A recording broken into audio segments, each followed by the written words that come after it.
National Weather Service in Chicago has issued a severe thunderstorm warning for southwestern Will County in northeastern Illinois, northwestern Kankakee County in northeastern Illinois, until 10:15 p.m. At 9:44 p.m., severe thunderstorms were located along a line extending from Lakewood Shores to 7 miles southeast of Wilmington to near Herscher, moving east at 40 miles per hour. Hazard, 60 miles per hour wind gusts and quarter-size hail. Source, radar indicated. Impact, hail damage to vehicles is expected. Expect wind damage to roofs, siding, and trees. Severe thunderstorms will be near limestone around 9:50 Kankakee may p.m. impact now. Kankakee, Bourbonnais, Bradley, and Mantino around 9:55 p.m. Other locations impacted by these severe thunderstorms include Bonfield.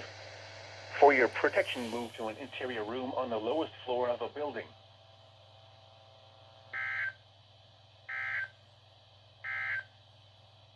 This is NOAA's Weather Radio.